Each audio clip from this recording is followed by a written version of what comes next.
श्री गणेशाय नमः। वक्रतुंड महाकाय सूर्यकोट संप्रभ निर्विघ्नं कुरु मे देव सर्वकार्येषु सर्वदा। सर्वप्रथम हम सभी भक्तों का स्वागत करते हैं इस पवित्र पौष मास की दिव्य कथा के अध्याय 8 में। आज की कथा अत्यंत चमत्कारी, प्रेरणादायक और जीवन को प्रकाशमान करने वाली है। भक्तों, पौष मास में भगवान सूर्यदेव, भगवान विष्णु, भगवान शिव एवं देवी शक्ति की विशेष पूजा करने से जीवन के सभी कष्ट दूर होते हैं और नए वर्ष की शुभ ऊर्जा मिलती है। तो चलिए बिना किसी विलंब के आरंभ करते हैं आज की अत्यंत अद्भुत कथा। पौष मास के समय प्रतिदिन सूर्योदय का दृश्य अत्यंत अलौकिक था। गांव में छोटी सी नदी के किनारे के पीपल वृक्ष पर पक्षियों की मधुर ध्वनि गूंजती थी।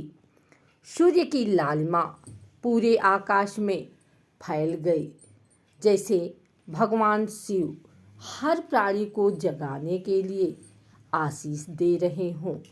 इसी गांव में रहते थे एक सभ्य, शांत और अत्यंत मेहनती ब्राह्मण दयानाथ। दयानाथ अपने नाम के अनुसार ही दयालु, विनम्र और सत्यनिष्ठ व्यक्ति थे। वे हर पौष मास में विशेष उपवास रखते और सूर्यदेव को अर्घ्य देकर ही दिन का कार्य प्रारंभ करते थे। उनके घर में माता अन्नपूर्णा की प्रतिमा थी, जिसके समक्ष वे प्रतिदिन धूप दीप अर्पित करते। परंतु इस वर्ष पौष मास की शुरुआत उनके जीवन में नई चुनौतियां लेकर आई थी। गांव में वर्षा कम हुई थी, फसल सूख रही थी और दयानाथ के परिवार के भोजन तक का संकट उत्पन्न हो गया था। लेकिन दयानाथ कहते थे, भक्ति और सत्य कभी भूखे नहीं मरते। भगवान देर से देते हैं पर देते अवश्य हैं। उनके 2 बच्चे आरव और ओजस्वी पूरे समय सकारात्मक रहते थे।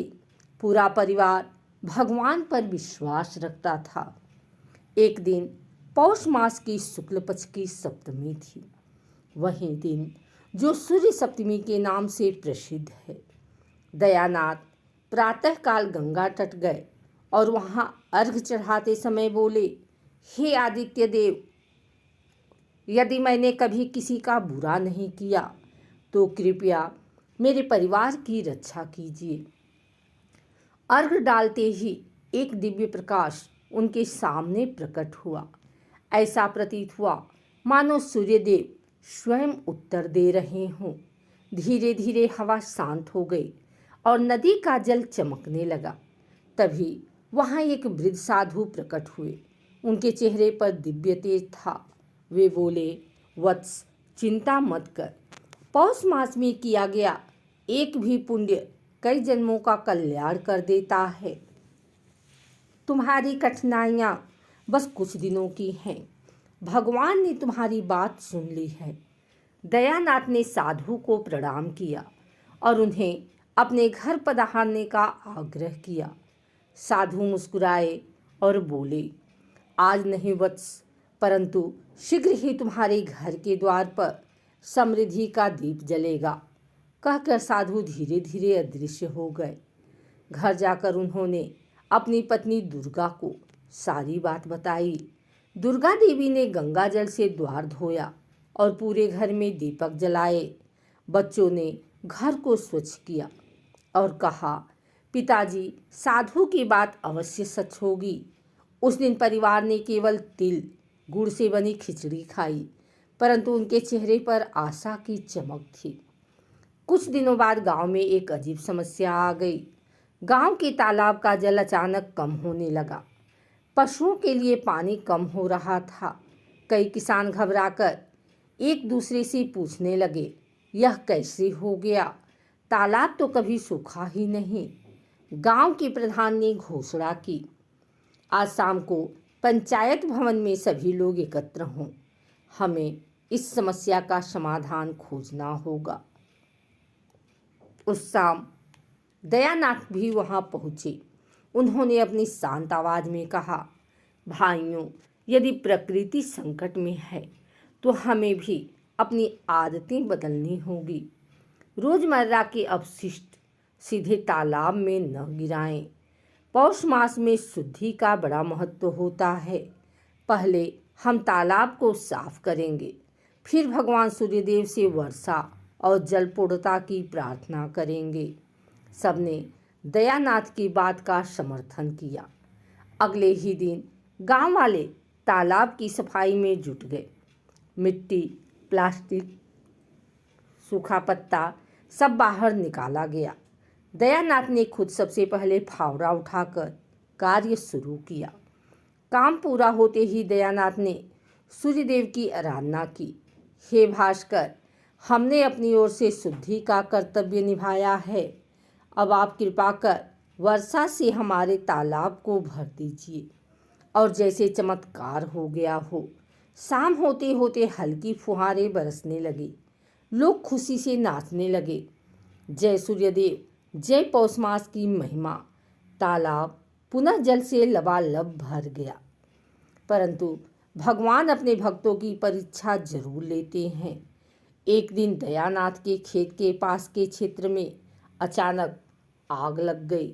हवा तेज थी, आग तेजी से फैल रही थी। लोग घबराकर चिल्लाने लगे, दयानाथ के खेत की ओर आग जा रही है, जल्दी चलो। सब पानी लेकर भागे। दयानाथ भी दौड़े, परंतु आग बहुत तेज थी। कुछ ही मिनटों में पूरा खेत राख हो गया। दयानाथ यह देखकर भी शांत रहे। उनकी आंखें नम थी, पर वे बोले, प्रकृति ने लिया है, प्रकृति ही वापस देगी। मैं टूटूंगा नहीं, भक्ति मुझे संभालेगी। गांव वाले चकित थे कि इतना बड़ा नुकसान होते हुए भी उनका विश्वास डगमगा नहीं रहा। रात को दयानाथ मंदिर गए। पूरे गांव में अंधेरा था, पर मंदिर में दीपक की लौ स्थिर और उज्जवल थी। दयानाथ ने कहा, हे सूर्यदेव, आज मैं निर्धन हो गया हूँ, परंतु मेरे मन का विश्वास अड़िग है। आप मेरी रक्षा करें, मैं स्वीकार करता हूँ। अचानक मंदिर में वही दिव्य साधु पुनः प्रकट हुए।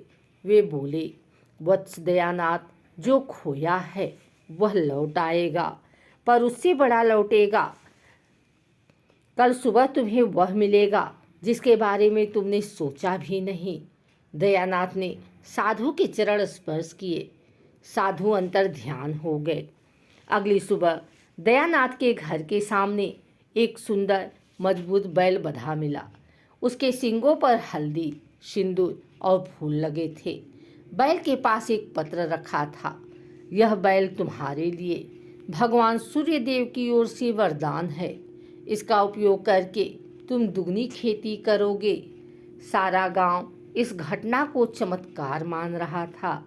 दयानाथ ने बैल का नाम रखा सूर्य प्रसाद।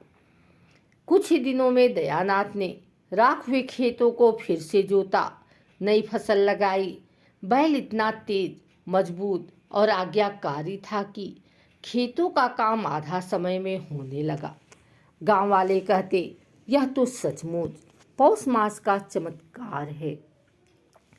कुछ महीनों में दयानाथ के खेत में भरपूर फसल हुई, इतनी कि पूरे गांव की जरूरतें पूरी हो सकती थी। दयानाथ ने फसल का एक बड़ा हिस्सा गांव के गरीबों में बांट दिया। लोग भावुक होकर बोले, दयानाथ, तुम भगवान के सच्चे भक्त हो। दयानाथ की भक्ति के प्रभाव से गांव में एक सकारात्मक ऊर्जा फैलने लगी। लोग एक दूसरे की मदद करने लगे।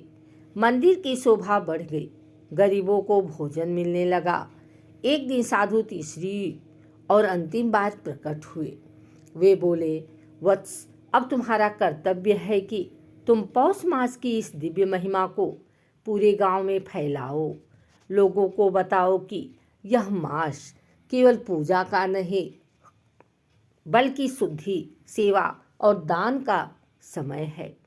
दयानाथ ने प्रणाम किया और कहा, जी गुरुदेव, मैं अवश्य ऐसा करूँगा।